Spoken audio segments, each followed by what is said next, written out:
Shabbat Shalom a todos. Shabbat Shalom. Hoje vamos falar sobre a Parashat Tzav, que significa ordena. Essa Parashat nos é muito interessante, porque ela vai estar discorrendo sobre a questão dos sacrifícios. Só que os irmãos devem se lembrar, nós estamos começando pela Brit Hadashah.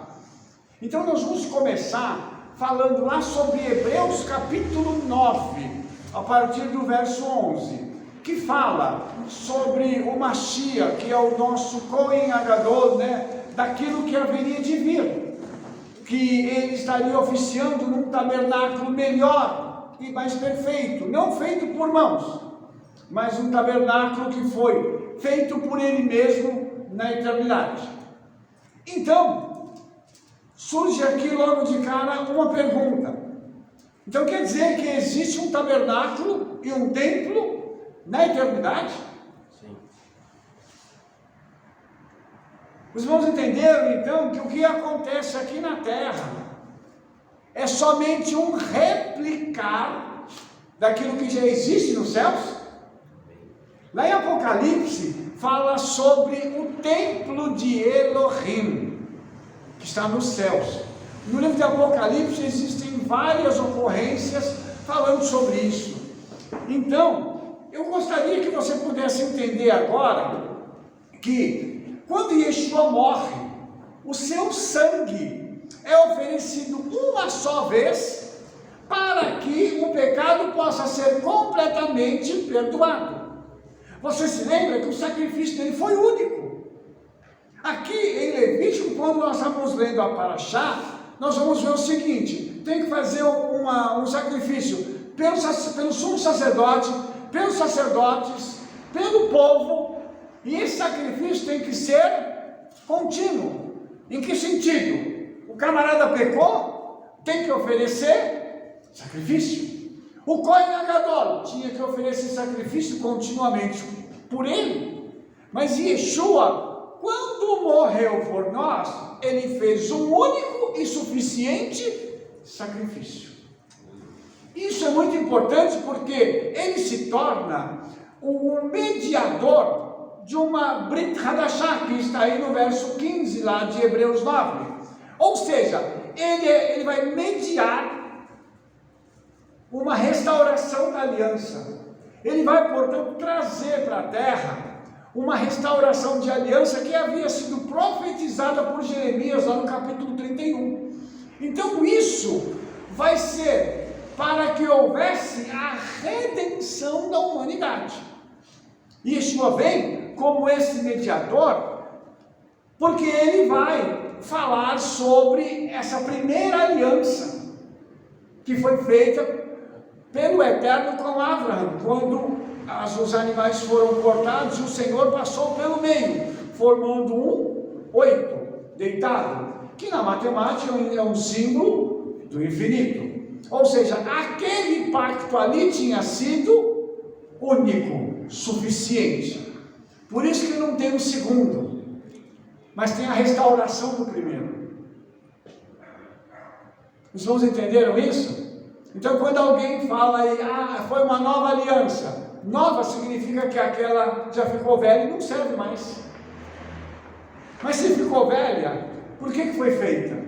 Por que o Eterno, que é presciente, que conhece tudo, faria algo que depois teria que ser jogado fora? Isso significa que o Eterno jogou palavras fora? Você está entendendo onde eu quero chegar? Então nós precisamos fazer análise, não só do texto da Brit Hadashah, mas de toda a Torá, de forma a entendermos que tudo que está na Torá são padrões que vieram do céu. Qualquer coisa que está na Torá, alguém fala assim, vou jogar isso aqui fora, não serve para mim. O que essa pessoa está dizendo? Isso não é suficiente para mim. O Eterno me deu algo que não serve. Você já imaginou isso? Como é sério isso?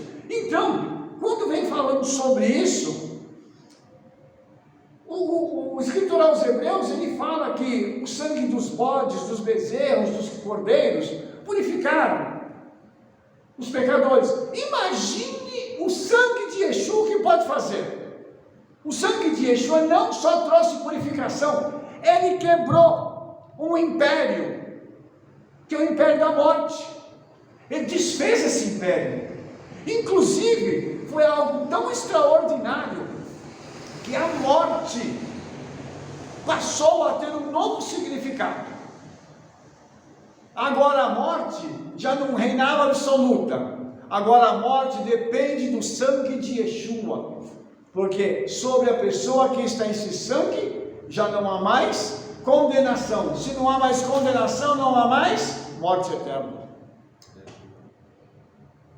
Entendeu? Então, quando a gente vem desenvolvendo isso, a gente começa a pensar em várias coisas, porque há uma promessa, né? Só que a promessa eterna aí, que fala aqui em Hebreus, a palavra é batar, que da onde vem bitachon, ou seja, nós temos uma fé tão grande, que nós vamos alcançar aquilo que o Senhor tem para nós. Isso não é só lá no céu, isso é também aqui na terra. Eu vou trocar em miúdos para você. Nós temos que ter uma confiança tão grande em Yeshua, a ponto de dizer assim: Senhor, está aqui, ó, estou colocando aqui diante de ti, faz o que o Senhor quiser. O que o Senhor fizer vai ser bom. Abraão fez isso. Abraão pegou o filho, que era o filho amado dele, e entregou no altar. E por quê? O Midrash diz que Abraão tinha uma fé tão grande, que é essa bitachon que eu estou falando, que é a fé da fé, que ele sabia que se ele chegasse a matar Isaac, ele logo depois ressuscitaria. Será que nós temos uma fé dessa? A ponto a gente falar assim, tem uma herança que está baseada nessa fé, nessa confiança. E herança aqui, a palavra herança é nahalá, é uma herança física. Nós vamos receber uma herança aqui que está baseada nisso, que está baseada nessas coisas que a gente chega, acredita que o Senhor vai fazer, Ele vai e faz. Mas não são coisas simples, são coisas que para as outras pessoas são impossíveis. Mas como nós enxergamos além daquilo que as pessoas acham que nós podemos conquistar, nós conseguimos ir além e conseguimos receber aquilo que é impossível. Por isso o texto de Hebreus ele vem falando isso. E uma coisa interessante, irmãos, que eu gostaria de tocar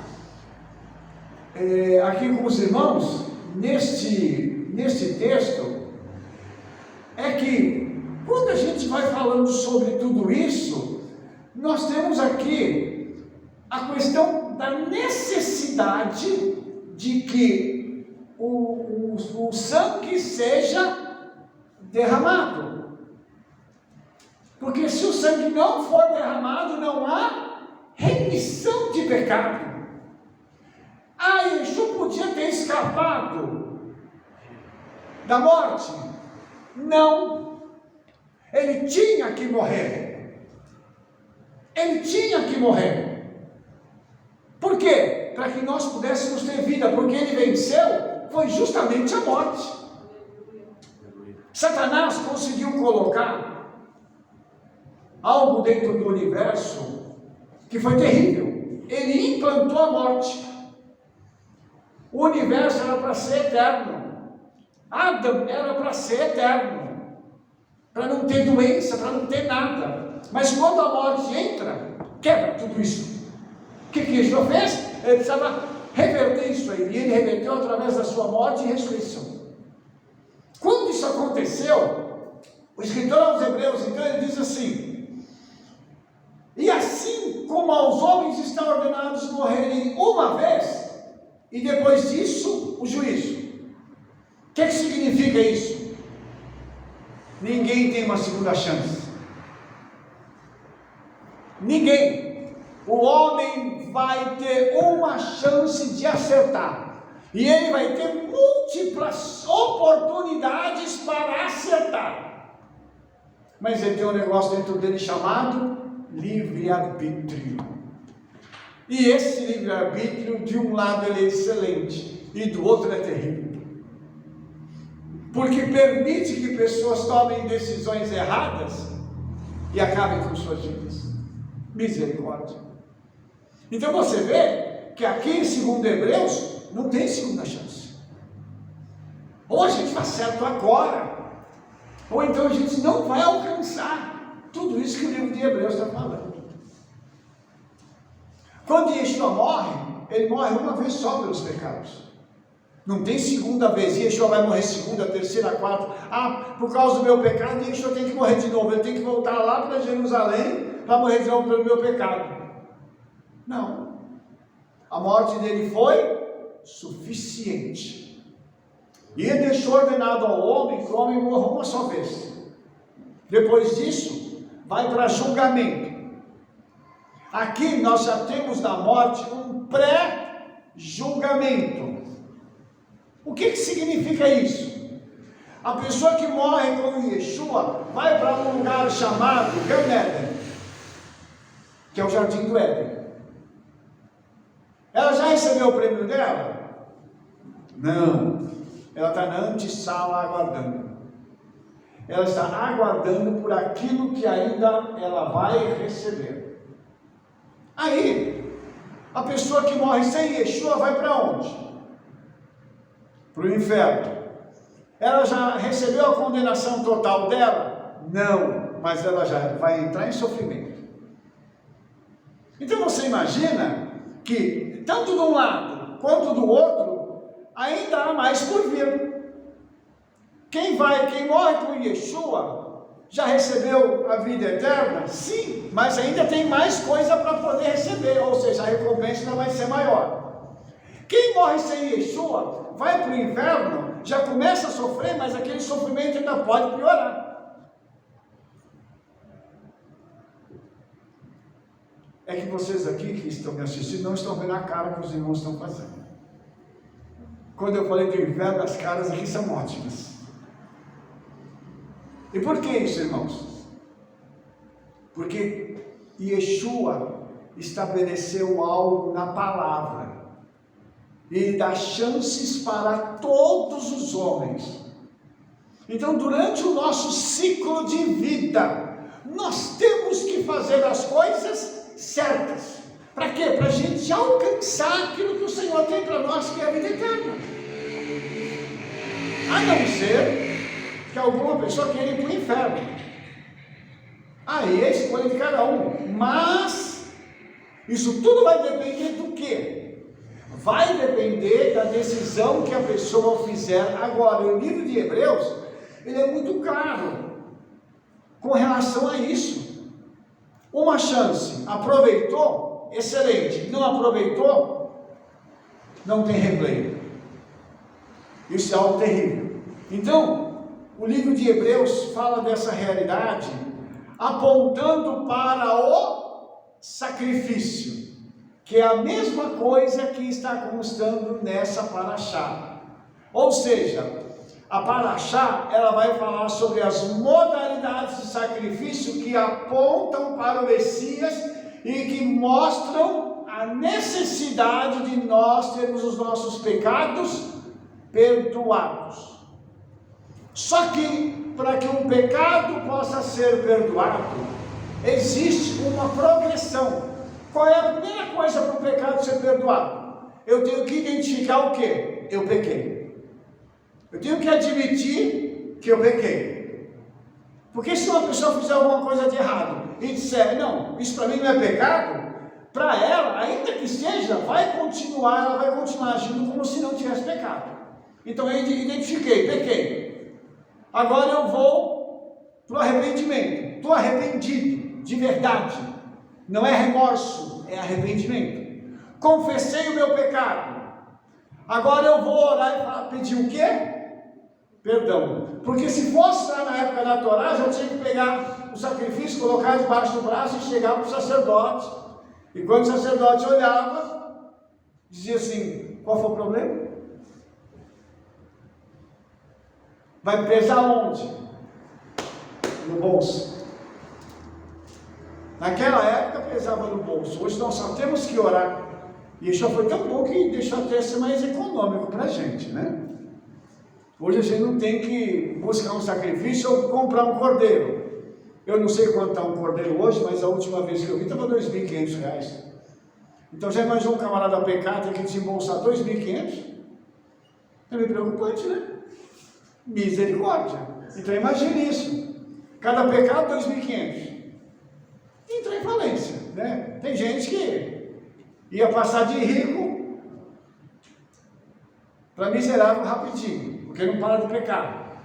E aí, essa paraxá, então, ela vai apontando para tudo isso, conectando com o livro de Hebreus e nos mostrando o seguinte, que tem uma realidade aqui no presente, que nós precisamos cuidar dela, que é a nossa vida espiritual. E aí, essa paraxá nos remete a uma outra questão, que é a questão da obediência. Como é que a gente não peca? Obedecendo. Porque a desobediência, ela é a consumação do pecado. Então, como é que ocorre o ciclo do pecado? Você não sabe? Tem uma sugestão.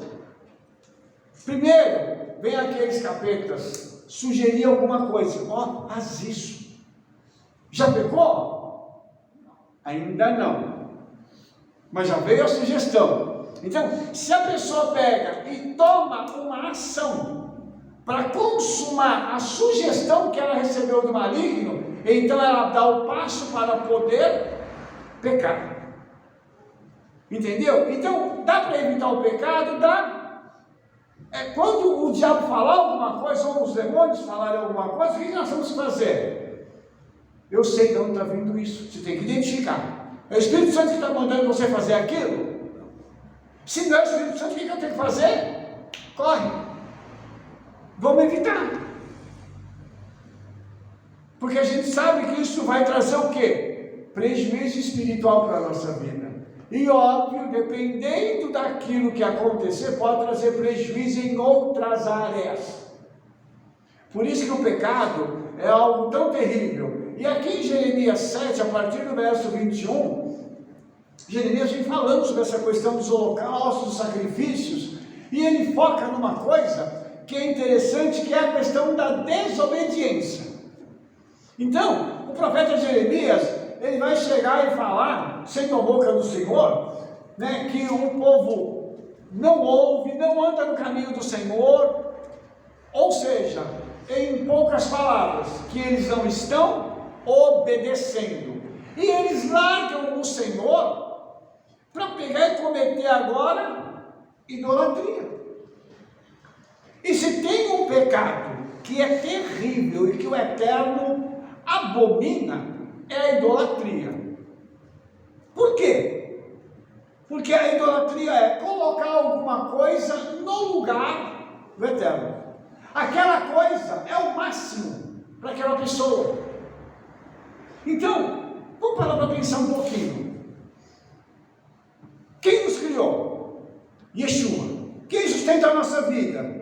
Yeshua. Quem deu tudo para nós até agora? Yeshua. Quem morreu por nós? Yeshua. Quem é que vai vir nos buscar? Yeshua. E a pessoa pega e coloca outro no lugar dele? Ué, aí é complicado. Você entende como a idolatria é terrível?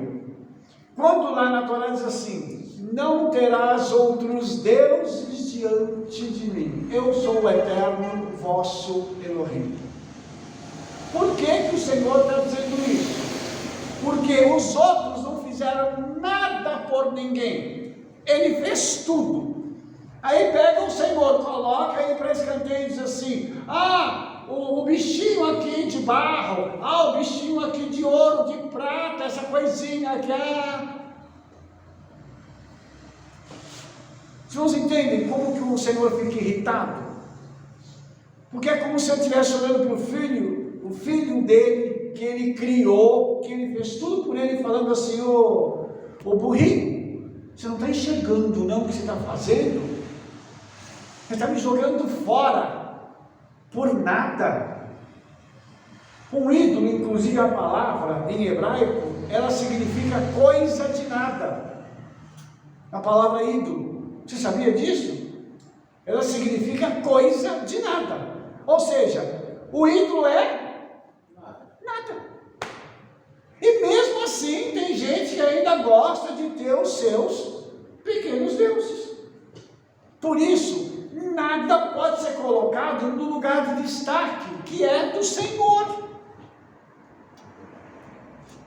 A nossa vida tem que ser vivida aqui nesse mundo, fazendo aquilo que nós fomos chamados para fazer. Mas em momento algum nós podemos colocar algo acima do Senhor. Por exemplo, eu tenho os meus dias em que eu sirvo ao Senhor, que a gente vem para a congregação.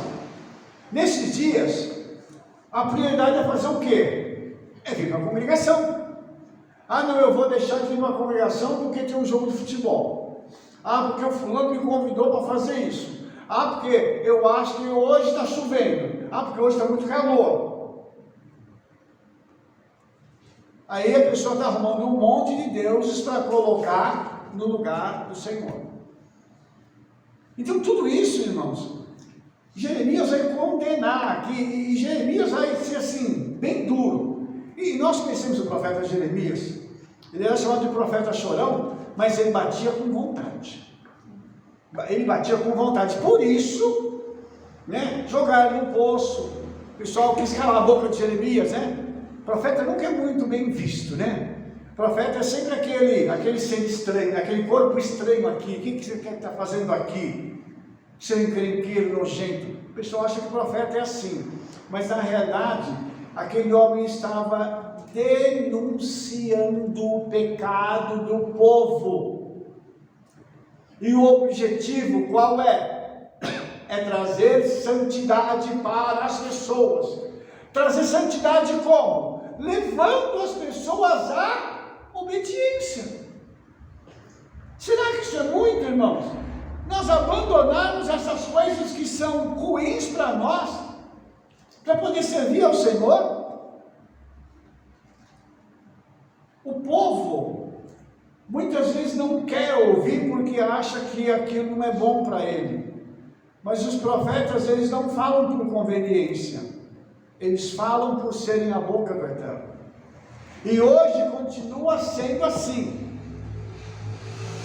E uma coisa, irmãos, que nós precisamos fazer é nos curvar diante da palavra do Senhor. Tem alguma coisa ruim na minha vida? Eu vou arrancar. Quando a gente vai para Paraxá, começa-se a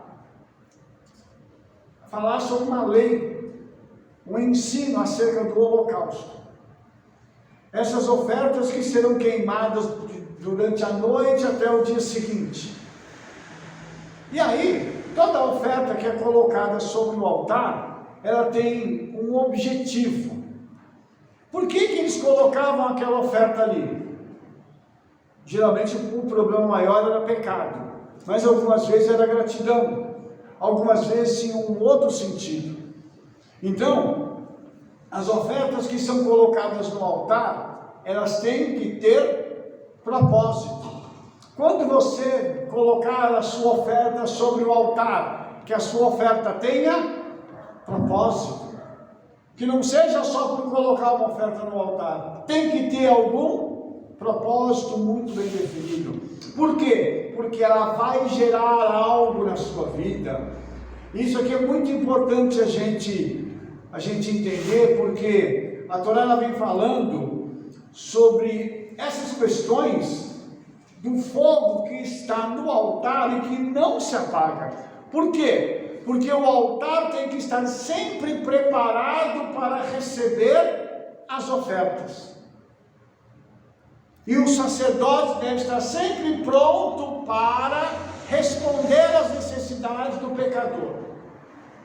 Então, todas as vezes que alguém diz assim, eu quero ir para o ministério, essa pessoa tem que compreender que a vida dele acabou e vai começar uma nova etapa de vida. Porque servir ao Senhor significa servir ao povo. Os irmãos entendem isso. Os líderes, eles não eram superestrelas. Eles não eram os influenciadores da época. Eles eram servos do povo. O grande problema que aconteceu é que hoje nem todos os líderes servem o povo. Alguns são servidos pelo povo. E tem uma diferença de honrar o líder financeiramente, como tem que ser feito, porque a Torá vai dizer isso, daqui a pouco eu vou falar, e o líder ser um popstar. Tem uma diferença. Entendeu? Então, quando lá no tabernáculo o pessoal estava servindo ao Senhor em turnos, depois Davi vai instituir os turnos no templo, 24 horas tinha gente disponível para receber o povo. Por quê? Porque o povo viajava, saía de longe de Israel para ir para Jerusalém para poder servir ao Eterno. Então tinha gente disponível, sim, para poder recebê-los. Então tudo isso, irmãos, a Torá vai mostrando para a gente como isso acontece. E olha que interessante, o líder, ele tem que comer da oferta que é colocada sobre o altar. Por quê? Porque quando ele come da comida que é oferecida no altar, ele está dizendo assim: eu estou santificando também esta oferta. Os irmãos entenderam isso? Por que você acha que uma parte dessas ofertas que nós lemos agora na Torá são dadas para o sacerdote? Ele tem que comer da oferta, senão aquela oferta não tem validade. Os irmãos entendem isso? Então, trazendo isso para os dias de hoje, o líder precisa ser honrado financeiramente? Sim, ele tem que comer das ofertas, dos dízimos que são dados, senão aquilo não produz bênção na vida das pessoas. Tem gente por aí hoje, irmãos, internet tem de tudo, vocês sabem, né? Tem gente na internet dizendo assim: não, porque pastor não tem que comer de dízimo de igreja. Os líderes não podem, os líderes eles têm que ter uma vida secular também. É mesmo? Eles colocam isso dizendo que o Rabino Shaul era fazedor de tendas. E eles acham que tenda é uma barraquinha. Vou mostrar para vocês a tenda. Olha a tenda que ele fazia aqui. É o talit. Ele era fabricante de talit. Porque Yeshua diz assim: quando você for orar, entra no teu quarto e fecha-te. Como é que é? Você coloca o talit em cima da sua cabeça e se fecha. E você vai orar, vai ter seu particular com o Senhor. A Torá e as Escrituras, elas têm uma linguagem técnica que a gente precisa aprender.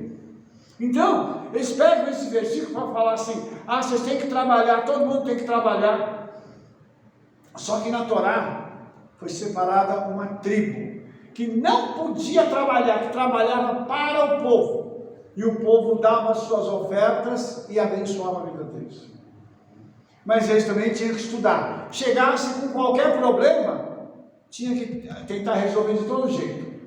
Ou seja, tinha que ter conhecimento. Os irmãos entenderam? Então, por isso, a Torá vem falando sobre isso aqui, e vem falando sobre a porção que devia ser dada a eles. E isso aqui, irmãos, é uma ordem, porque a Parashá começa com a palavra tzav, ordena. Isso não é uma coisa assim, uma possibilidade. Ah, se der, vocês fazem isso. Ah, se for possível, vocês ajam dessa forma. Você viu que o Senhor não é assim? O Senhor é faça ou não faça. O Senhor não fica naquela, como o pessoal diz, eu estou em cima do muro. Não, o Senhor ou é ou não é. Com Ele é sempre assim. Por isso que não tem como errar. Alguma pergunta, irmãos? Deixa eu só oferecer para você aqui um entendimento maior disso. A palavra lá para holocausto, quando era oferecido, vem do hebraico olam. Sabe o que significa olam? Significa uma subida, uma escadaria, uma ascensão. Quando o pecador pecava e oferecia um holocausto, ele oferecia um olam, o que estava acontecendo com ele? Ele tinha descido. Agora ele vai voltar a subir a escada para a presença do Senhor. Você entendeu? Quando nós não pecamos, e quando nós oramos e obedecemos, nós estamos fazendo o quê? Subindo uma escada. Nós estamos fazendo a contagem do Homer. Nós estamos fazendo o quê? Subindo uma escada. Por isso é tão importante nós compreendermos que o sacrifício hoje é a nossa oração. Quanto mais nós obedecermos ao Senhor e estivermos orando, mais nós estamos subindo a nossa escada, para podermos alcançar aquilo que o Senhor tem para nós. Então isso é muito interessante, porque quando alguém oferecia uma oferta, a oferta também precisava ser dele. Ele tinha que se identificar com a oferta. O que significa isso? O camarada pecou. Aí suponhamos que eu pequei. Vou chegar e falar: Samuel, você me empresta a sua oferta para mim oferecer pelo meu pecado? Então ele vai pagar pelo meu pecado? Você entendeu como tem que ser pessoal? Senão a pessoa não dá valor para o perdão. O perdão só é valorizado quando o preço é pago. Por isso a oferta tinha que ser do rebanho do ofertante. E aí, irmãos, a gente vê como isso tem que trazer uma identificação para nós. Nós precisamos estar identificados com as nossas ofertas. Tem que sair do nosso bolso. Tem que custar algo para a gente, tem que ter um sacrifício. Fica parecendo que é um chavão, mas não é. O que a Torá está dizendo é justamente isso. Entendeu? Então, quando eu tenho que oferecer algo para o Senhor, eu tenho que tirar de mim e falar assim: eu quero dar para o Senhor, porque hoje, como eu falei para os irmãos, a gente não vai levar uma ovelha, não vai levar um boi. Eu nem sei quanto custa um boi. Se alguém souber, depois me fala aí, tá? Um carneiro, um bode, ninguém vai oferecer isso, porque esse custo é alto. Mas então nós podemos dar o melhor para o Senhor nas nossas ofertas. E por que não? Por que às vezes a gente é tão reticente de dar o melhor para o Senhor? E aí, irmãos, tem uma lei, que é uma lei universal. Tudo que eu dou, eu recebo. Eu dei coisa ruim, mas eu quero receber coisa boa. Mas eu vou receber coisa boa? Eu dei ruim, eu vou receber o quê? Por isso, a Torá ela já vai mostrar isso para mim. Ela vai apontar algo que vai acontecer. Ela dá para mim princípios. Por exemplo, tem uma pergunta? Um pouquinho aqui, então o juízo para nossas gerações de Yeshua é muito maior, vamos pôr assim, porque nós não estamos pagando nada, ele já pagou por nós, mas ao mesmo tempo muitas vezes a gente não vai até ele pedir perdão, porque está disponível, né? Nós não vamos precisar mais pagar nada. Mas então um juízo é muito maior quando a gente tiver que se apresentar diante da terra. Estava disponível, já estava pago, mas você não quis ir, você não pediu perdão, ou você não perdoou ali, né? Então, quer dizer, nós não temos desculpa, vamos pôr assim: eu não tenho dinheiro para comprar um boi. Claro que lá não tinha também, porque se não podia um boi, tinha as rolinhas, os passos. Não pode a rolinha, eu tenho farinha de trigo, vai lá, leva farinha de trigo. Quer dizer, não tinha desculpa também, mas o nosso ainda é maior. Por isso que Yeshua disse daquela geração, que ele estava presente, né? Que ia ser pior do que Sodoma e Gomorra o juízo para eles, né? Porque Yeshua estava presente, eles não quiseram saber de Yeshua. Mas a nossa geração e as outras não estão diferentes disso. Daquela época que Yeshua andava com eles, porque nós temos Yeshua agora. É verdade, Rebete. Tudo está disponível, né, para nós. Inclusive, quando Yeshua estava lá naquela estaca de execução, ele diz uma palavra. Em português ele está consumado. Eu falei isso na festa de Pesach. Nishle. Está pago. Está pago. E mesmo assim, as pessoas não querem aproveitar algo que já está pago. Por isso que quando a Rebete fala assim, o juízo vai ser maior. Tem que ser. Se a pessoa tem tudo na mão, só depende de uma posição dela e ela não se posiciona, e depois não quer receber julgamento, está difícil, não está, irmãos?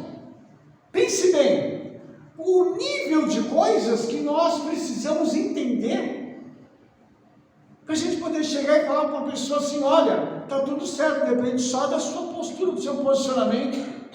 Eu costumo às vezes ilustrar isso de uma outra forma.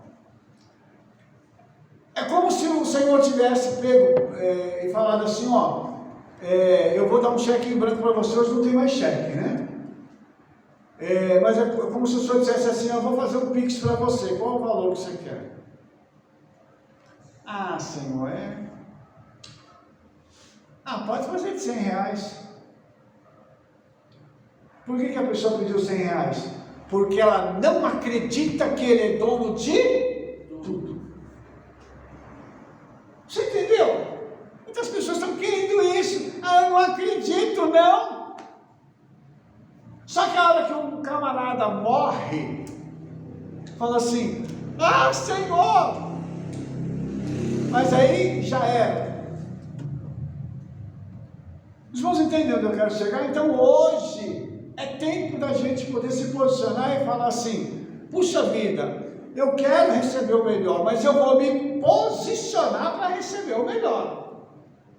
Eu vou me colocar em uma postura tal que eu possa saber que eu já estou perdoado, que o sangue de Yeshua me purificou, mas eu preciso andar em obediência, não vou andar de acordo com a minha cabeça. Por isso que tem a Torá, para poder fazer o quê? A Torá vai nos guiar. Elas são princípios celestiais que vieram para a terra para guiar o homem de volta para a eternidade. Percebe? Aí, eu queria só também falar de uma curiosidade para você aqui. No altar podia ter qualquer tipo de lenha, menos duas: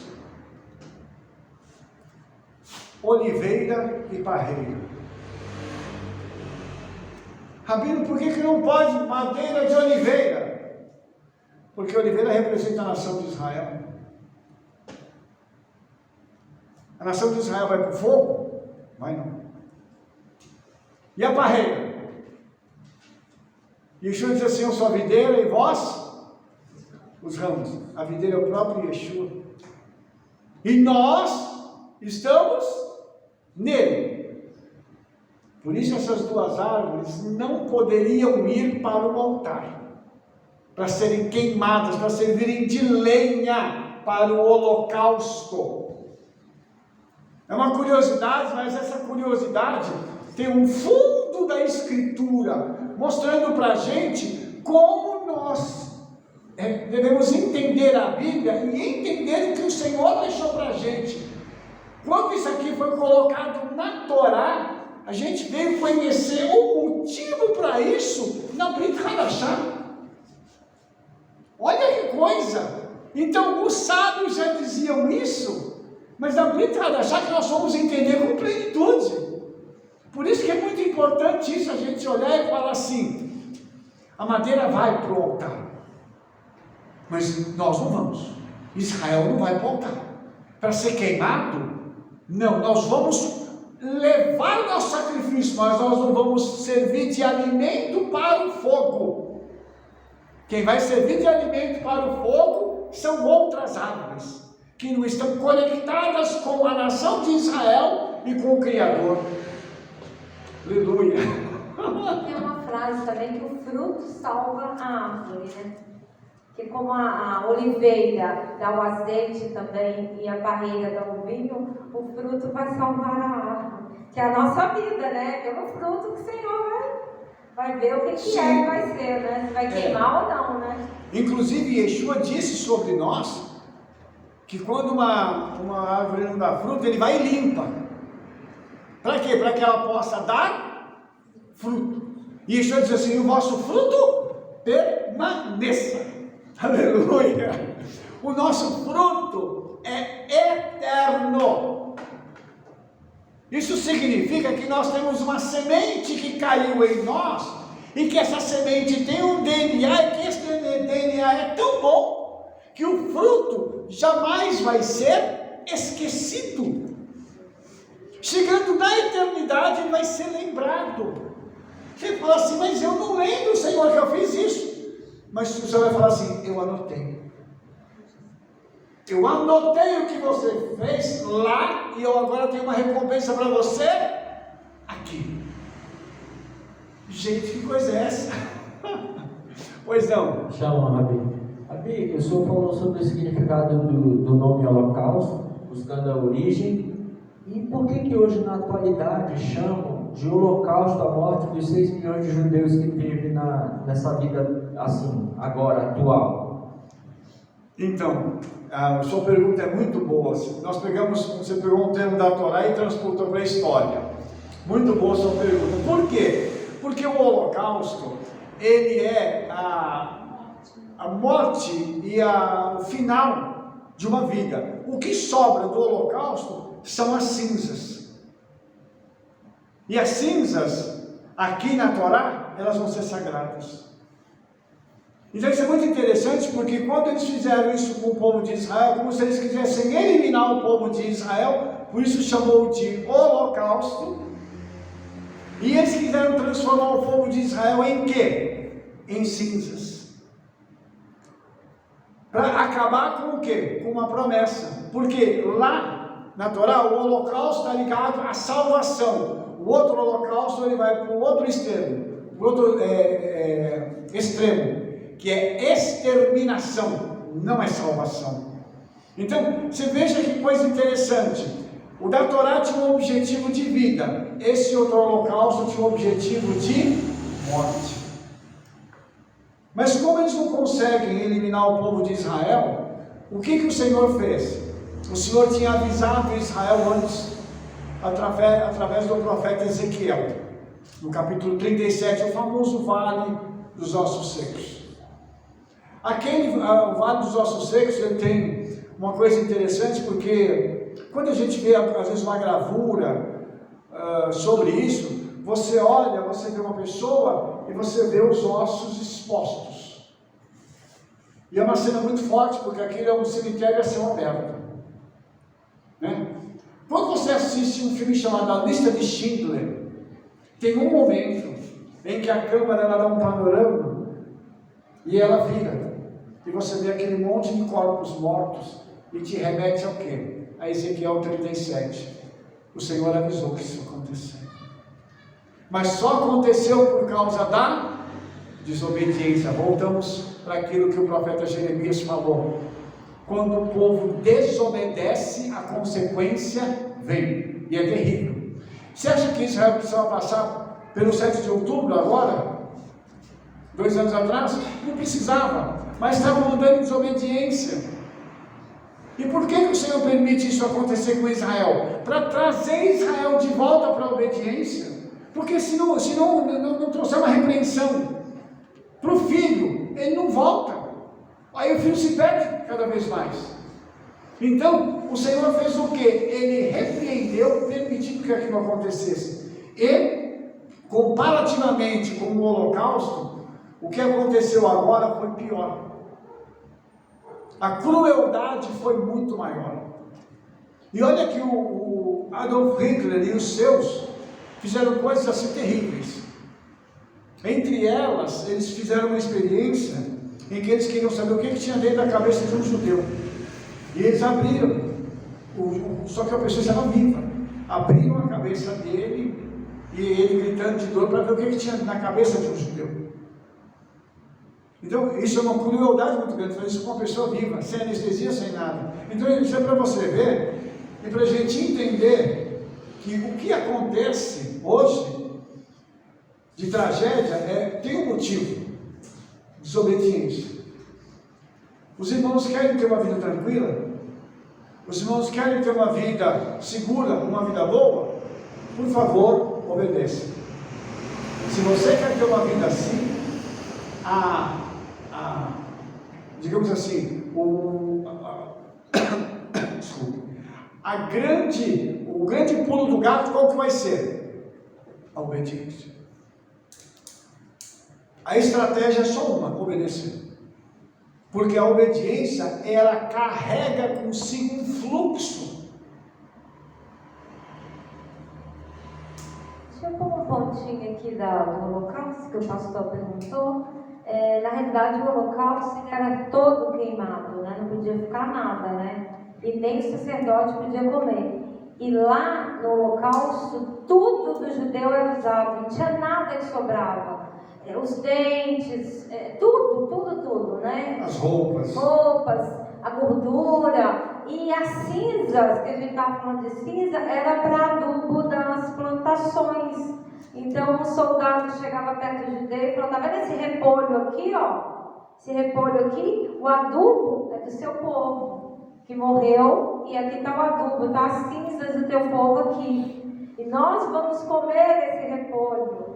Então, assim, era tudo usado, então nada ficava de fora, como o holocausto aqui.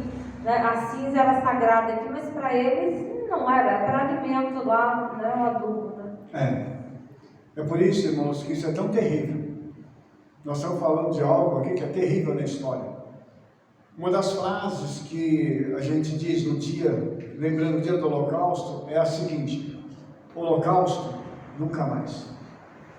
Só que não depende só do nunca mais, depende da obediência. Então, cada pessoa colhe aquilo que planta. E quando você junta um grupo de pessoas que fazem o mal, eles vão replicar isso no mundo espiritual, para uma cidade, um estado e até uma nação. Por isso que isso é muito sério. Uma nação que é obediente ao Senhor recebe frutos da sua obediência. Mais alguma pergunta, irmãos? Eu só gostaria então de fazer um comentário aqui também sobre uma oferta aqui, que não é uma oferta relacionada ao pecado, mas é uma oferta relacionada a uma vitória. Quando uma pessoa recebe algo do Senhor, uma bênção, ela faz uma oferta que é uma chamada de oferta pacífica. Em hebraico, essa palavra pacífica é shelamim. E o que é o shelamim? Você fez uma viagem, você conseguiu uma bênção muito grande, você fechou um grande negócio. O que você faz? Você dá um shelamim. Geralmente, o que é isso? Geralmente em Israel eles pegavam um cordeiro, um boi, seja lá o que fosse, e levavam para o sacerdote e compravam 40 pães. Tá? O pão é desse tamanho. Comprava 40. Aí você imagina que ele vinha com os pães, pegava parte dele do sacerdote, do shelamim, né? Entregava parte para o sacerdote, ficava com outra parte, vinha com o shelamim e entregava. Chegava, colocava para assar e sentava lá e estava comendo a carne assada. E alguém chegava, passava e falava assim: irmão, para que você comprou tanto pão? Aí ele dizia assim: senta aqui que eu vou te contar uma coisa que aconteceu. E ele relatava aquela vitória que ele recebeu. Ele dizia assim: partilha comigo desta bênção. O shelamim é uma oferta muito interessante.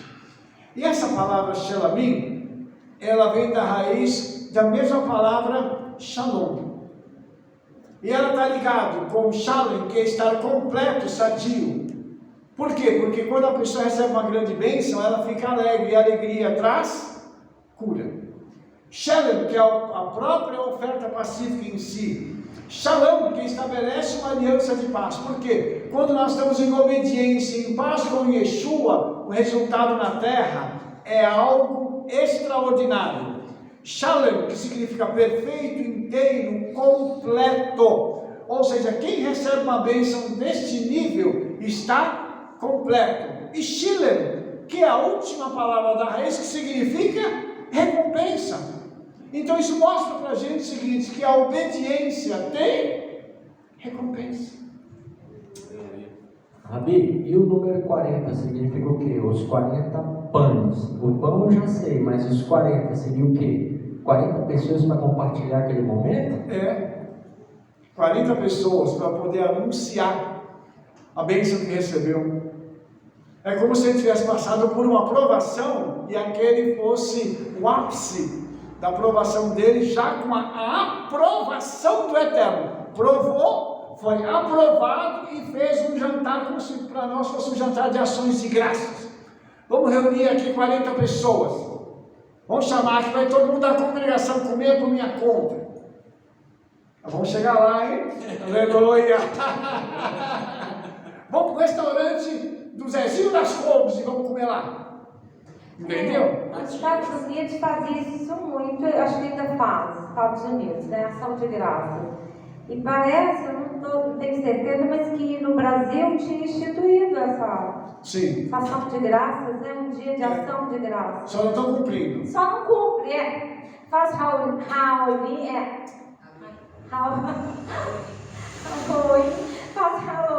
faz tudo e qualquer coisa. Mas esse que é importante, que reúne as famílias, né?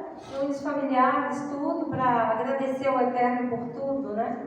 Não tem feito, né? E Estados Unidos, na época que eles faziam bem, estava tudo tranquilo, cresceu demais com isso, né? Porque eles tinham muito isso forte. Até em filme que a gente vê tem isso, né? Quando eles falam.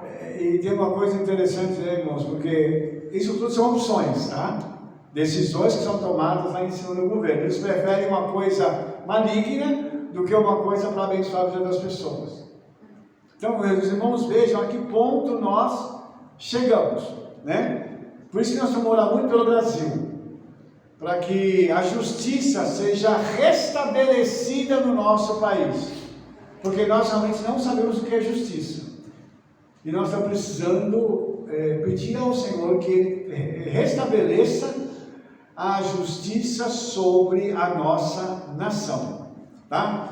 Deixa eu só dar um salto agora para Levítico 7:23. Eu quero falar sobre gordura.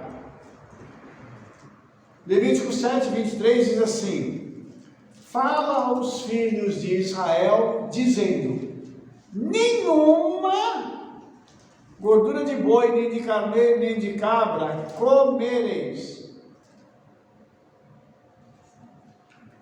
Os irmãos entenderam isso? Eu já levo isso para aquele ponto assim máximo. Eu não como nada de gordura. Por quê? A gordura era colocada no altar. É o eterno. Então a gente não come gordura. O pessoal que é fã de picanha, né? O pessoal fala assim: eu quero aquela assim que vem gordurosa. E sangrando, que ele corta, a picanha já faz.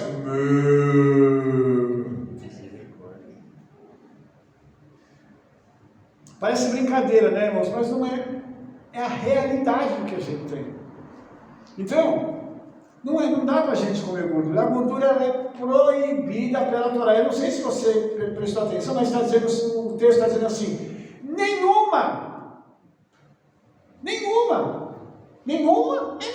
Não pode comer gordura, acabou. Não dá para comer gordura. Então, nós precisamos parar para entender isso. Não é para comer? Como que eu vou questionar o Senhor? Não como. Chama fora. Entendeu? Inclusive, a gente fala assim: mas a gordura é tão gostosa. Mas aí, vamos lá para a medicina.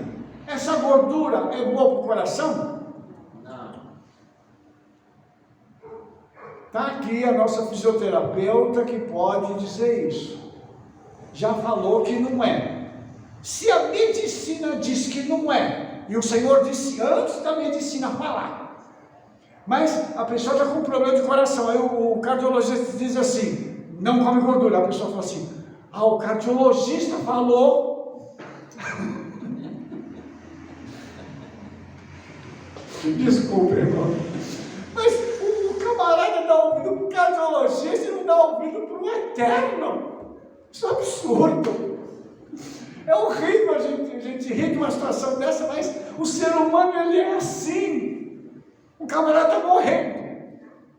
Vai ter que colocar ponte de safena, ponte disso, ponte daquilo. Aí o camarada passa, o médico passa uma dieta. Aí vai ver onde é que está a dieta dele? Na Torá. Oh! Mas não ouve a palavra do Eterno.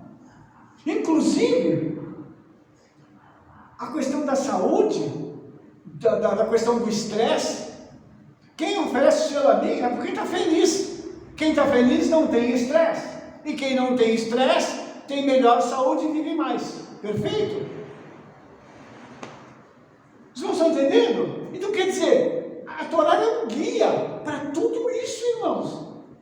E a gente fica se perguntando assim, a gente fala, mas esse livro está velho. Eu quero só abrir o Novo Testamento. E vai jogar tudo isso aqui fora. Todo esse manual completíssimo, com as instruções para que nós possamos ter uma vida agradável. Percebe? Então, quando isso é colocado assim, que esta é uma Torá, é um ensino sobre isso, sobre os sacrifícios e os holocaustos, as ofertas. Por quê? Porque esse ensino precisa vir na minha cabecinha, ir para o coração, para que eu possa então começar a executar isso. E quando eu executo, eu tenho um nível de vida diferenciado. E aí que está. Uma coisa que Yeshua tem sido muito bom comigo, todas as vezes que eu vou fazer o meu controle no médico, toda vez o médico diz a mesma coisa: nossa, seus exames estão ótimos, melhores que os do ano passado. Tá bom, hein? Eu falo assim, Baruch Hashem. É um garoto. Com certeza, quem sabe a gente, né? Dá uma renovada, uma restaurada aí, né? Para ficar mais bonito para a Rebeca, assim. Então, irmãos, isso é uma coisa muito interessante, porque à medida que a gente vai obedecendo, nós vamos recebendo mais saúde, mais vida, e o Senhor quer que nós tenhamos vida, por isso Ele estabelece isso aqui, na Torá, para a gente poder ter mais esta vida, entendeu? E o Eterno é tão lindo, né, que Ele está dando tudo isso para o povo no deserto, porque Ele sabia que eles iam chegar lá, e as pessoas já tinham costumes, né, de comer sangue, gordura, tudo. Então, o Senhor traz um manual antes para falar com eles assim: como vocês estão no deserto, vocês não têm casa para cuidar, não tem horta, não tem plantação, não tem gado, vocês estão com a mente tranquila para poder aprender. Porque depois que você chega na terra, é só correria, né? Você não vai querer ter tempo de aprender. O Senhor dá isso aqui para eles porque ia ter os povos pagãos que estariam em Canaã e que eles iam querer imitar. Se com a Torá eles já imitaram, imagina sem a Torá, né? É verdade. Eles quiseram imitar os povos de lá, então... É verdade. E isso, irmãos, é uma outra coisa que é muito interessante. Porque nós queremos ser aceitos pelas pessoas. E às vezes a gente abre mão de alguma coisa que o Senhor está nos dando para ser aceito por outro grupo. Isso é muito ruim. Porque nós não precisamos ser aceitos na terra, mas precisamos ser aceitos nos céus. É por isso que eu tenho que ter a minha cabeça boa, para tomar a decisão certa. Olha, você tem que fazer assim para você entrar para o nosso grupo. Está contra a Torá? Saudações, eu estou indo embora. Não, mas por quê? Eu não vou me sujeitar a fazer isso para agradar vocês e desagradar o meu Senhor. Então, quando a Torá está dando uma ordem, eu não tenho que questionar, eu tenho que obedecer. 7:26. E nenhum sangue comereis em qualquer das vossas habitações, quer de aves, quer de gado. Novamente tem a palavra nenhum. não é para comer sangue. Entendeu? Isso aqui tem uma série de implicações. Eu vou procurar ser direto com os irmãos. O sangue não faz bem para ninguém, porque ele carrega o DNA do animal e carrega as enfermidades que aquele animal teve. Então imagine uma pessoa comendo como é que é o nome daquele? Frango ao molho pardo. Não é isso? Que é a galinha feita com sangue. Imagine o que aquela galinha comeu e tal. Olha aí, vê se a informação está correta. Tem outra também. Hã? Sarapatel de tartaruga. Sarapatel de tartaruga. Agora já estamos indo lá para o Amazonas, né? O Amazonas. Então imagina o que essa tartaruga comeu, o que ela carrega, as enfermidades que estão nela, e a pessoa vai e come o sangue. Os irmãos entenderam? Ou come a carne com sangue. Então, é isso? Então aí nós temos o que, irmãos? Por que a Torá proíbe? Porque no sangue está a vida. Então, o animal ele tem que ser morto da forma correta, para que ele possa então dar a sua carne para sustento da pessoa que precisa comer. E a pessoa não tem que comer sangue. A gente poderia falar que então, por exemplo, a única coisa que o Senhor permitiu é a carne, e que o sangue pertence ao Eterno. É como se a gente tivesse, por exemplo, aqui está associando a gordura, né? A gordura não nos pertence, mas o sangue também não, porque o sangue, como ele é vida, ele não cabe a nós comermos desta vida, dessa maneira. A carne não, mas o sangue já é a própria vida do animal, né? E pertence ao Eterno, e não a nós. É tanto que o sangue dos animais vai ser aspargido no altar. Vai ser colocado ali no altar. Então, Quer dizer, pertence ao Eterno, não é nós, não pertence a nós. o sangue, ele é a confirmação, o selo do pacto. Se o sangue é o selo do pacto, como que eu vou pegar e comer sangue? Como? Outra coisa, irmãos, o sangue ele foi derramado para remissão de pecados. Aí a pessoa fala assim, eu vou comer sangue. Por isso que a Torá proíbe de sangue, a gente não tem que comer sangue, e ninguém questiona isso. Comprou carne, está ensanguentada, cacheiriza. Vai lá, coloca numa bacia, coloca sal dentro da bacia, coloca a carne dentro, deixa 30, 40 minutos. O sal vai drenar o sangue da carne. Tira a carne, joga aquela água e vai fazer a sua carne, vai temperar a sua carne. Eu estava em Brasília, o pessoal estava fazendo um churrasco e veio à tona esse assunto. Aí uma pessoa falou assim, mas Rabino, o gosto da carne está no sangue. Eu falei, exatamente o contrário, o gosto não está no sangue, o gosto está no tempero. Vocês entenderam? Cozinheira, que estão aqui várias cozinheiras, fale para mim, o gosto aonde? Se você pegar uma carne e não colocar tempero, ela vai ter gosto do quê? De nada. Então o gosto da carne não está no sangue, está no tempero, isso é óbvio. Óbvio.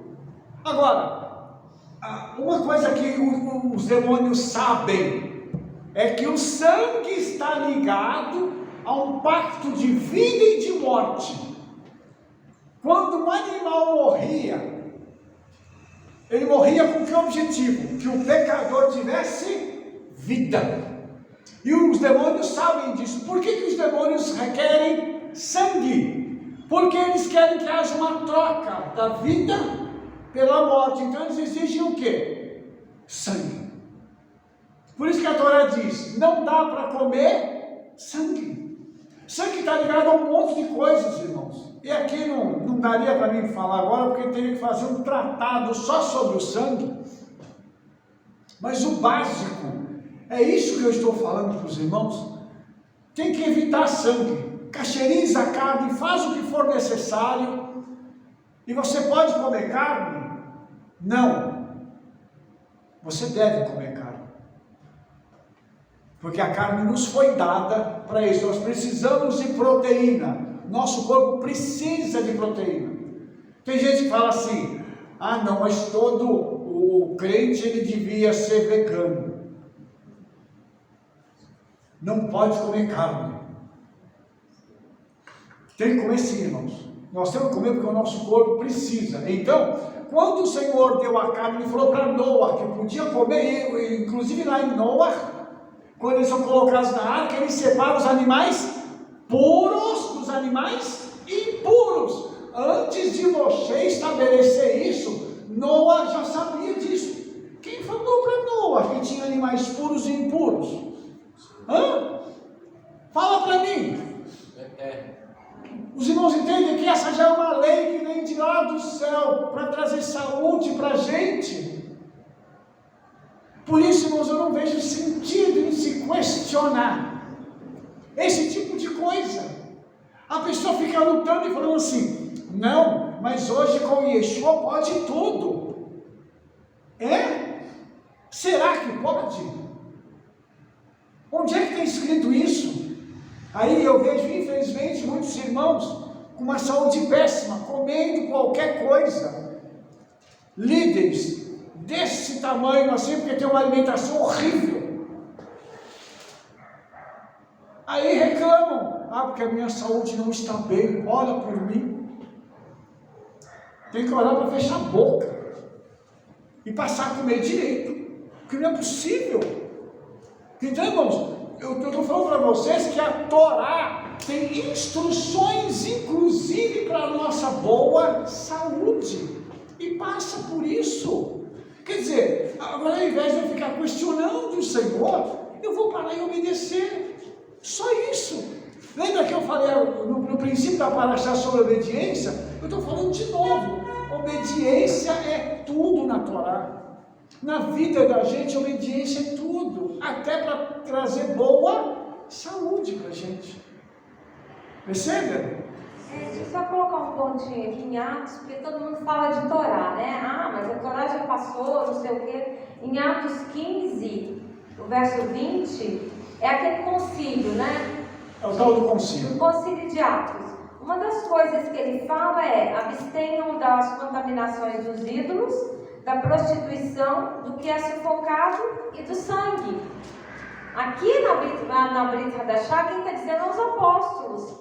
Está dizendo o seguinte: não pode comer sangue. Isso aqui está lá na Torá. O que é sufocado também, né? Porque o sufocado não derrama sangue também. Então, aqui na Brit Hadashah também está falando sobre isso, não é só a Torá. Sim. Atos 15, verso 20. Só que a pessoa não lê isso aí, né? O problema é que hoje o pessoal joga tudo na conta da Torá. Diz assim: a Torá acabou, a Torá foi abolida por Yeshua. Eu também não sei onde encontraram isso. Até hoje, tá? Eu não sei onde encontraram esse tal de a Torá foi abolida por Yeshua. Tá? Eu, assim, com todo o respeito que eu tenho, irmãos, pelo ser humano, mas tem gente que não consegue ler um texto e entender meia dúzia de palavras que são escritas ali. Está complicado. Sabe, está muito complicado. Então, eu não quero aqui ser rude com ninguém, mas eu acho que a gente precisa aprender isso. Por que nós fazemos a exegese do texto? Por que a gente vem aqui e fala do texto? E lê o texto para você? Porque o objetivo é a gente entender o que está ali naquele texto. Sem querer ser chato, mas já sendo, né? Para que a gente possa pelo menos ter um mínimo de bom senso para fazer as coisas. Tem mais alguma questão, irmãos, para falar sobre isso? Sobre carne, sangue, comida? Porque eu vou mudar de assunto completamente agora. Nenhuma pergunta? Está todo mundo saciado, todo mundo comeu, está tudo tranquilo. Então tá bom. Levítico capítulo 8, versos 5 e 6, nós vamos falar sobre a consagração de Aharon. Tá? Por quê? Até ele precisou ser consagrado para ser o Cohen Gadol. E ele foi consagrado por Moshe, que era profeta. Tá? Está dizendo assim: Então disse Moshe à congregação: isto é o que o Eterno ordenou que se fizesse. Presta atenção nessas palavras aqui. E Moshe chegará a Arão e a seus filhos e os lavou com água. Engraçado, a primeira coisa que ele fez foi lavar com água, purificar a vida do Cohen Agadol e dos sacerdotes. Olha que interessante isso. A água, ela é um símbolo também da palavra, ou seja, a palavra veio e limpou a vida deles. A palavra precisa limpar a nossa vida. A palavra precisa vir e arrancar de nós toda imundícia, toda sujeira, todo pecado. Por isso a palavra vai fazer o quê? Ela vai me confrontar.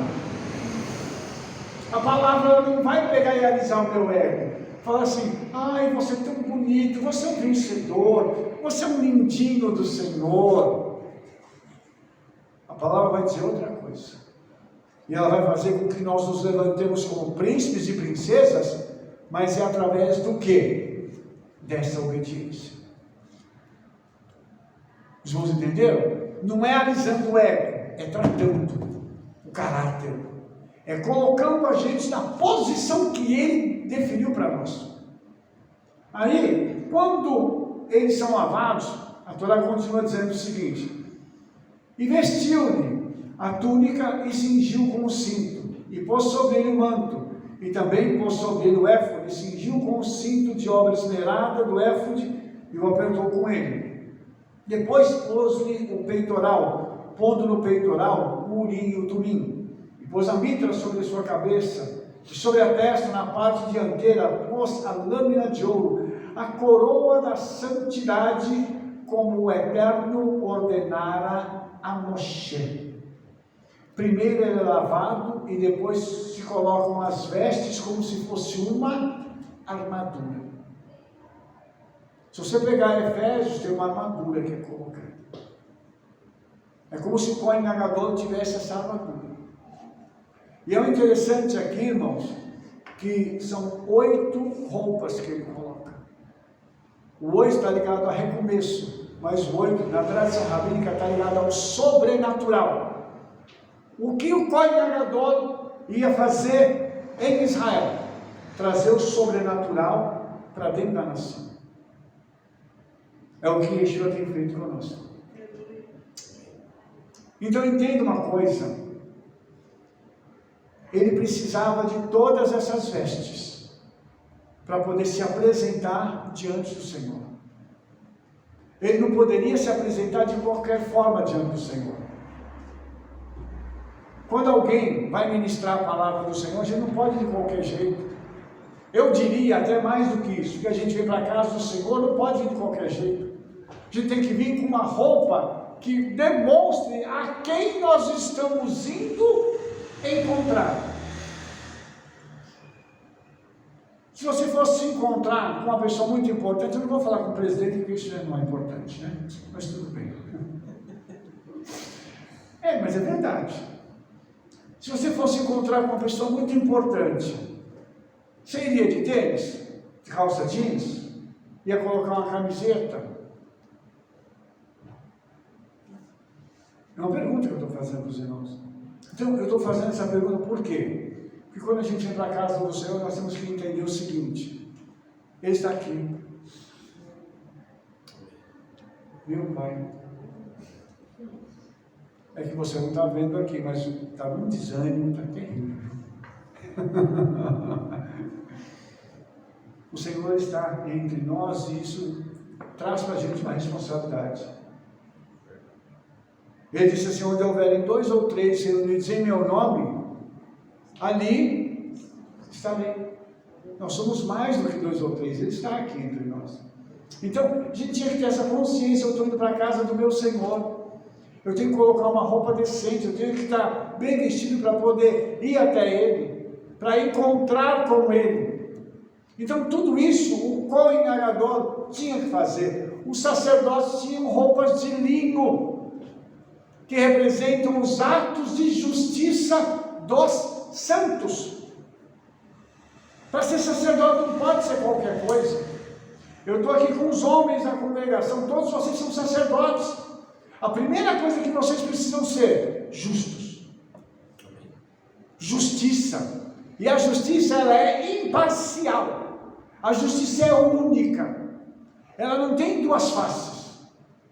Dizem que a justiça é cega, né? Mentira. A justiça tem dois olhos e ela enxerga bem demais. Tá? Isso que colocam aí, lá na questão do direito, dizendo assim, a justiça é cega, né? Tanto que ela é uma mulher sentada com uma balança e com uma venda nos olhos. Não. Ela não é cega. Ela julga com retidão. Ela pode ser cega para não compactuar com o erro, mas ela julga com retidão. E nós temos que ser assim, como homens de Deus. Porque aqui diante de mim eu vejo cada um de vocês é um homem de Deus. Estou falando com os homens. Vocês são homens de Deus, vocês não são qualquer coisa.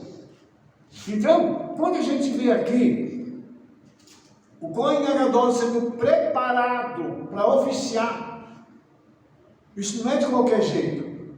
A pessoa, quando é chamada para o ministério, ela precisa se preparar antes. Ela não pode chegar e falar assim, agora eu estou bom para oficiar, agora eu estou bom para ministrar. Eu, depois de 45 anos servindo ao Senhor, já fiz seminário, já fiz um monte de coisa, fiz mestrado, doutorado, fiz um monte de coisa, e tem hora que eu me sinto despreparado. Tem hora que eu falo assim, será que eu vou conseguir? Ainda dá um friozinho na barriga, sabe? Tem semanas que eu saio de casa para dar para a Shell e falo assim, Senhor, tem misericórdia. Eu estudei, eu li, me preparei a semana inteira, mas me ajuda aqui, porque eu sozinho não consigo não. E você acha que é brincadeira? Eu estou lidando com vidas. O Cohen Gadol lidava com as vidas de uma nação inteira. 2 milhões e meio de pessoas. Ele era o responsável pela vida espiritual dessas pessoas. Assim como eu sou responsável, o meu grupo é pequeno, mas eu mesmo assim sou responsável pela vida de vocês.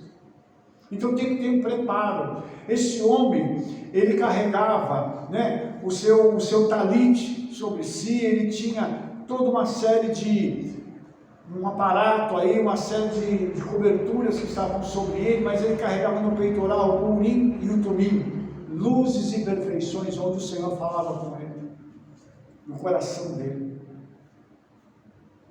Então o nosso coração, eles têm que estar blindado, para que o Senhor possa falar conosco, para nós não ouvirmos a voz de outro, a não ser o Senhor. E nós que somos os homens que guiamos as nossas famílias, precisamos que o Senhor fale aos nossos corações, para que nós possamos tomar as decisões corretas. Porque uma decisão de um sacerdote influencia toda a família. E não é só no contexto imediato, é no contexto maior. Não é só a esposa e os filhos, é também os outros. Se tem netos, vai influenciar os netos. Se tem tios, tias, avós, vai influenciar tudo. Porque uma decisão errada causa um efeito em cadeia. E o sumo sacerdote não podia errar.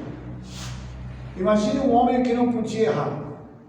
Tanto que quando ele em Yom Kippur entrava no Santo dos Santos, ele tinha que estar com uma pureza tal que até os pensamentos dele tinham que ser completamente puros, porque senão ele caía morto naquele lugar, na presença do Eterno. E nunca um sumo sacerdote morreu. Detalhe bacana esse. Ou seja, todos eles cumpriram o seu chamado.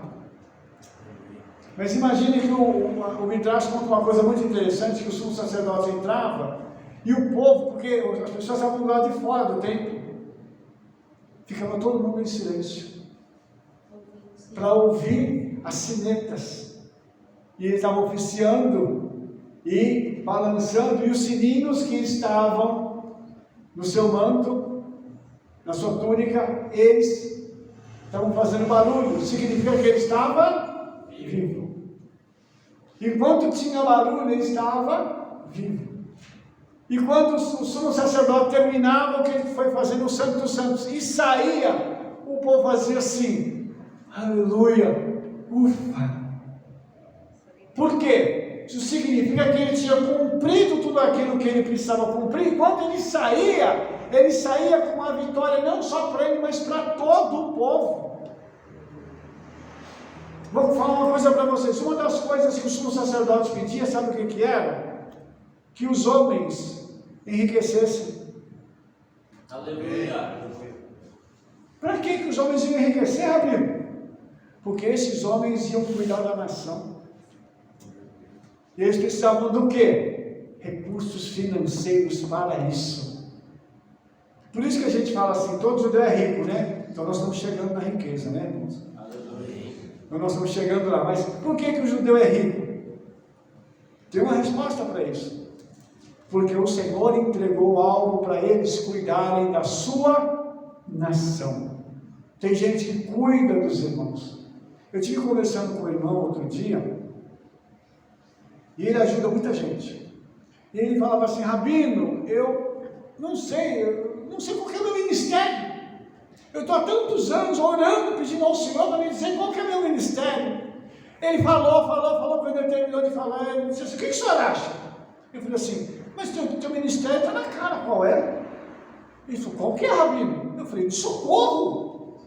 Você socorre muita gente, você abençoa muita gente. Ele pôs a mão assim e falou assim, Rabino, é verdade. Eu não sabia disso agora que eu estou entendendo o meu chamado. Eu falei, então, irmão. Eu falei assim, enquanto você continuar semeando, não vai faltar dinheiro para você socorrer outras pessoas. Você entendeu, irmão? Tem gente que foi chamada para ganhar dinheiro, para distribuir dinheiro. Aleluia. Por isso, irmãos, o sacerdote tem um papel muito importante na nação. Hoje, Yeshua intercede por mim e por você. Em Hebreus está escrito isso.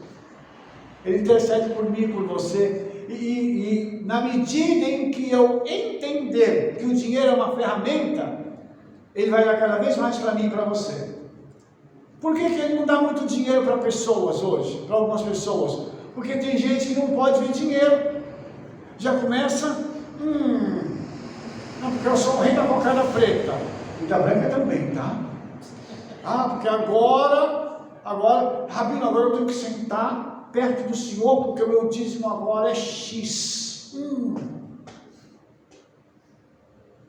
Vou levar o Senhor para jantar no restaurante, aquele assim, onde é tudo muito gostoso. Misericórdia. Começa a ter arrogância, orgulho. O sumo sacerdote era o homem mais importante da nação, mas quando ele tirava aquelas vestes, ele voltava a ser um homem comum. Os irmãos entenderam? Então não dá para ter arrogância, irmãos. O nosso chamado, como eu disse, é para o povo. Nós fomos chamados para sermos servos, não para sermos superestrelas. Misericórdia. Aí, continuando, Moshe, Levítico 8:10, Moshe tomou o azeite da unção e ungiu o tabernáculo, tudo que havia nele o santificou. E aí, irmãos, deixa eu só fazer uma observação aqui. Qual que é o motivo pelo qual nós não ungimos nada? Material. Vou ungir minha xícara, vou ungir meu carro, vou ungir minha casa, vou ungir meu cachorro. Por que a gente não unge? Porque se alguma coisa for ungida, ela vai ficar para o serviço do Senhor. O tabernáculo tinha só uma função: trazer o céu para a terra, e aquilo era separado para o serviço do Senhor. Se a gente unge um carro de alguém, a pessoa depois vende o carro, e aquele carro vai ser comprado por uma pessoa de um caráter duvidoso, vai fazer coisa errada. O carro que foi ungido agora vai ter serventia para o pecado. Já viu o problema? Não dá para a gente fazer isso. Então a Torá não deixa a margem. É para ungir alguma coisa, é para o serviço do Senhor. Não vai ungir mais? Não. Então isso, você não unge outras coisas. Vou ungir a carteira de trabalho de alguém. Para que você vai ungir? Ora pela pessoa lá que vai abrir uma porta para ela. Não precisa ungir a carteira, não. É capaz de sujar de óleo a carteira do irmão. Fala no microfone, por favor. A carteira é o resultado da bênção. Ele tem que ser abençoado, é a carteira. A pessoa tem que se preparar, fazer curso, fazer um monte de coisa. Aí ela manda o currículo, ela vai ter um emprego bom? Lógico que vai, mas ela se preparou para isso. Então é sério isso, irmãos. Aí depois, em Levítico 8:12, quem vai ser ungido? Aharon. Agora tem a esmirrá dele, ele vai ser separado para o ministério. Então vai derramar óleo na cabeça de Aharon. E Aharon vai ser separado só para servir ao Senhor como Cohen Gadol.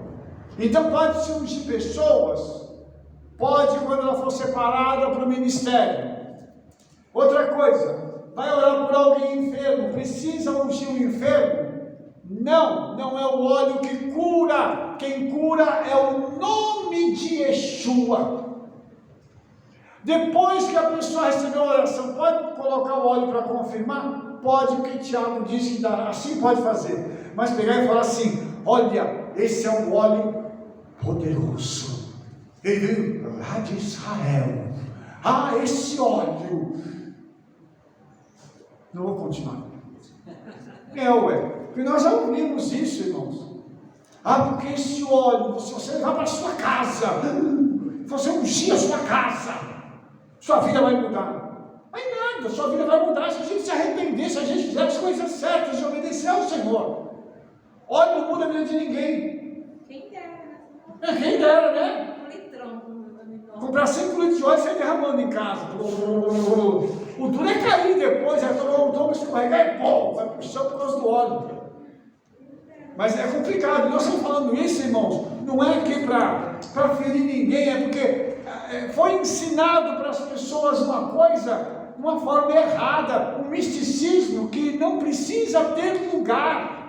Porque o óleo não tem todo esse poder, quem tem o poder é Yeshua, quem tem o poder é o Espírito Santo, eles é que fazem as coisas acontecerem, não é óleo não. Então assim, você vê que o óleo aqui, ele tem duas funções, uma é para separar os materiais do tabernáculo, para serem usados só para a obra do Senhor, e o outro é separar um homem e depois os seus filhos, para serem ministros da obra do Senhor. Acabou. O resto do azeite vai ser usado para quê? Para comida, para perfume, para remédio, para outras coisas, para iluminação. Lembra que na menorá colocava o óleo? O azeite, né, no caso? Então, mas o azeite vai servir para isso agora. Porque eu vou guardar esse azeite aqui, porque se eu precisar em casa, eu vou. O azeite vai expulsar demônio, vai ungir demônio? Gente, por favor, é sério isso. Eu já vi isso.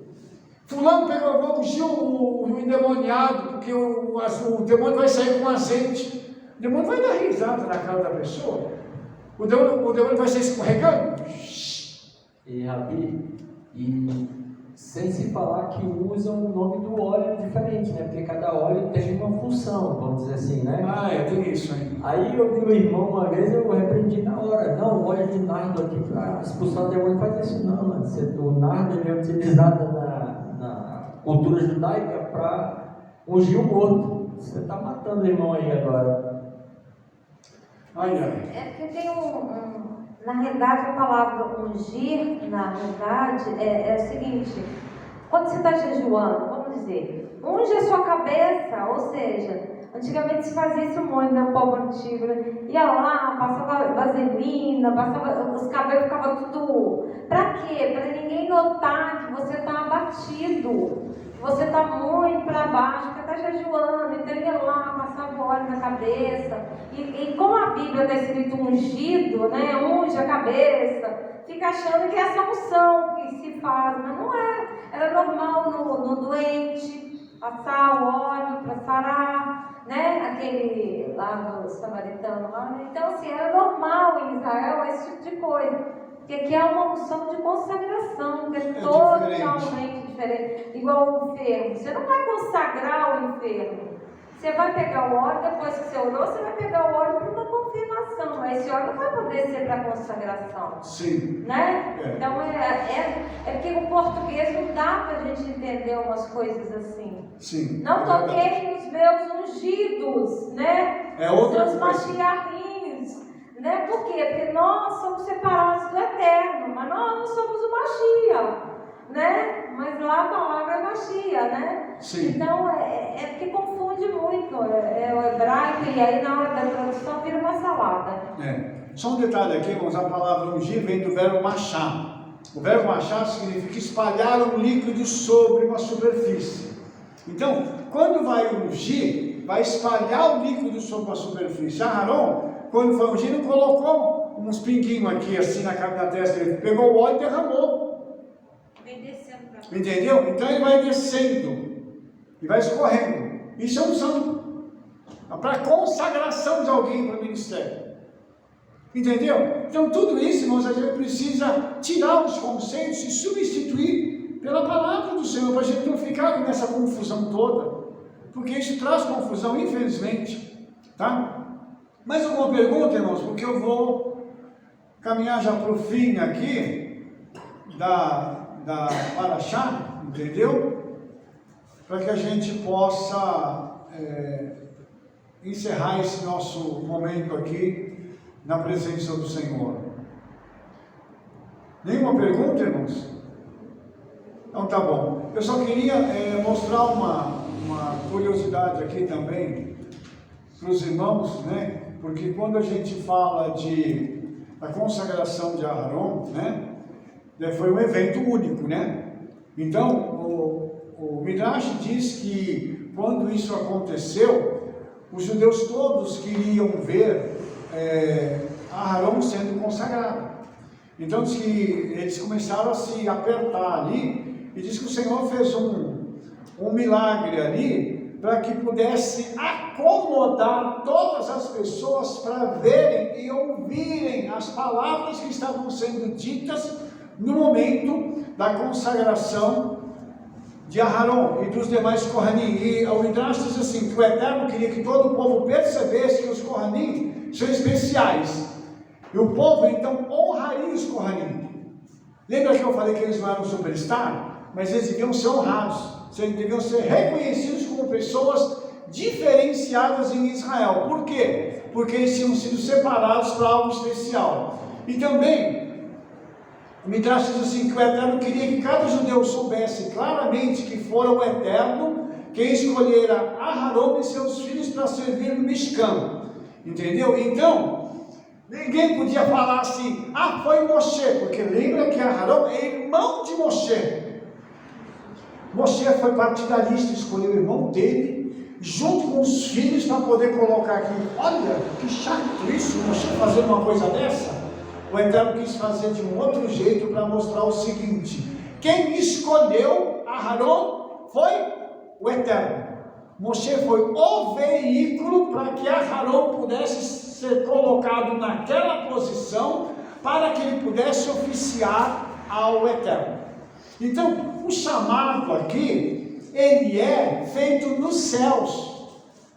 Quando a nossa alma desce dos céus para a terra, ela já vem com uma destinação. E quem é separado para o ministério, não tem como fugir. Vai para um lado, vai para o outro, vai para um lado, vai para o outro. O Senhor vai falar assim: vem cá que eu vou te trazer de volta. O Eterno falou isso com Jeremias: antes que você nascesse, eu já tinha te consagrado às nações por profeta.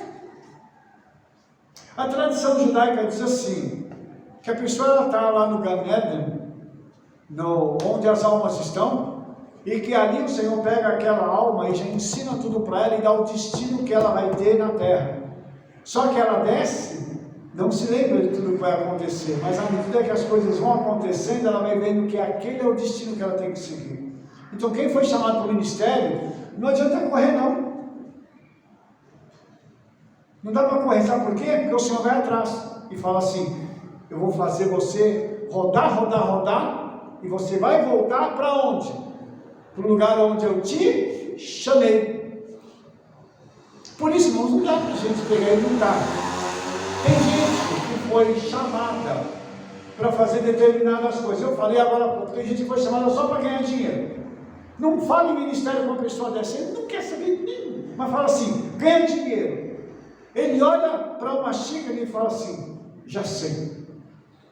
Transforma a xícara em dinheiro. Então, não dá para a gente pegar e jogar isso fora. Aharon foi escolhido para ser não só o porta-voz de Moshe, porque no primeiro momento ele foi o porta-voz, ele foi a boca de Moshe, né? Que Moshe deu a desculpa para o Eterno que ele era gago, né? Que ele não sabia falar, o Midrash disse que ele era gago. Então, foi a desculpa que Moshe deu. Mas o Senhor tinha algo acima disso para Moshe e para Aharon. Moshe chegou a entrar na eternidade, ele esteve diante do Eterno. Ele viu muitas coisas espetaculares. Então o Senhor mostrou muitas coisas lindas para eles, mas Aharon ia ser honrado como Cohen Gadol. Ele foi o primeiro Cohen Gadol da nação de Israel e nunca vai ser esquecido. Então ele e sua família carregam hoje um legado que é trazido até para nós nesse tempo. Por isso, nós precisamos compreender o seguinte: cada um vai cumprir o seu próprio chamado.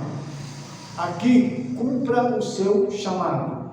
Você foi escolhido para algo, faça com esmero, faça com alegria e permita-se ser abençoado pelo Senhor naquilo para aquilo que Ele te chamou. Percebe? E você que me acompanhou até agora, que o Todo-Poderoso te abençoe, te dê uma ótima semana e na próxima Parashá nós vamos nos encontrar. Não perca! Shalom, shalom, shalom, toda rabá.